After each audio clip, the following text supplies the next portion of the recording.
Hi there. One of the best poses for relaxing and getting ready for sleep is a pose called legs up the wall, or Vipariti Karani. Right? In restorative yoga, it's often called instant Maui because it takes you to that instant blissful place. So today I want to show you 3 different variations of the pose so you can choose the one that works best for you.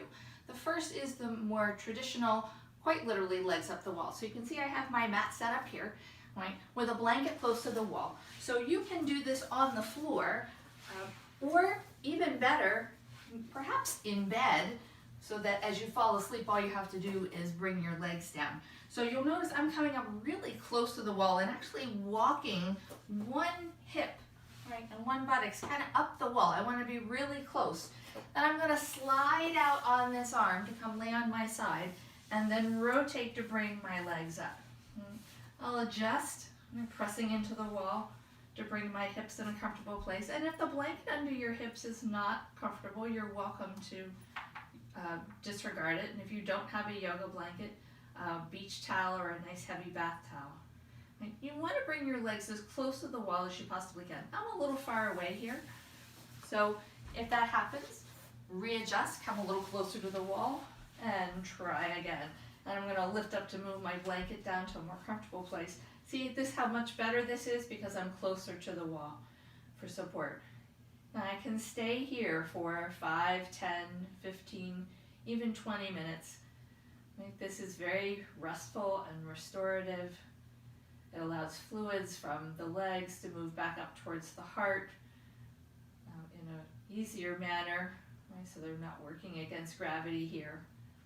It will raise your blood pressure, so if you have unmedicated high blood pressure, you want to keep your times here shorter rather than longer. To come out of the pose, we'll come out just the same way we came in.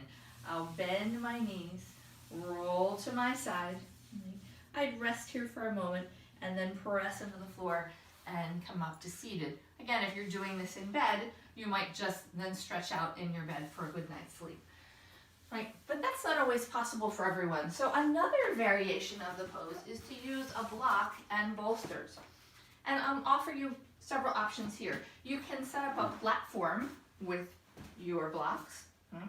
And the blocks, of course, have 3 different heights. I wouldn't set them any higher than here.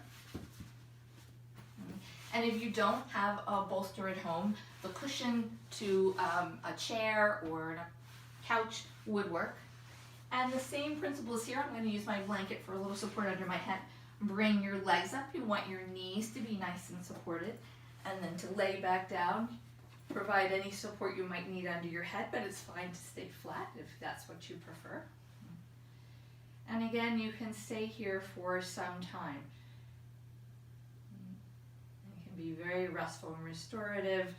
You might even want to bring the blanket across your belly and abdomen or cover yourself with a blanket because you will cool off.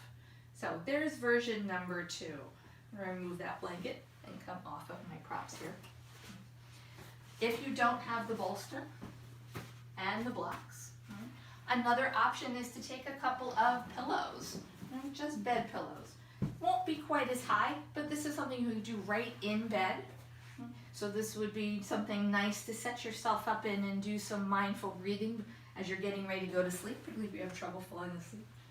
And you'll notice again the pose is exactly the same. I'm going to keep my props off to the side so you can see the position. And this can be very lovely. And again, easy to move the pillows out of the way if you're in bed. The final version I want to show you involves using a prop such as a chair, a bench, a footstool. You'll see I have an ottoman here, and you can do the same thing. I'm going to grab my blanket to have nearby to help prop myself. I'm going to come in close and bring my legs up, and again I want to walk myself forward so my knees are supported, and then come on to the back. And you have a couple options here. You could lift your hips and slide some support underneath. Make sure that's comfortable underneath your low back and your sacrum. And you'll see it creates kind of a waterfall effect in the body so that it keeps directing the fluid back and it doesn't pool all in the pelvis. But if you prefer, you can take the blanket and provide some cushioning underneath your head. to get that really wonderful relaxation response. You want the chin a little lower than the forehead, so if you find that your head tips back a great deal, a blanket or drawing the chin in, and then let go and breathe. And let the pose do its work. In restorative yoga, we allow the pose to happen. Nothing that we need to do. Now, I'm going to make my way out of this pose, again rolling to my side, pause here, and then come up to seated. So I hope these variations of legs up the wall might serve you well, and that you find one to bring a sense of relaxation and calm anytime that you need it. End of your day, after you've come home from work and need to re-energize for your evening, or right before bed. I wish you a peaceful and restful night. Namaste.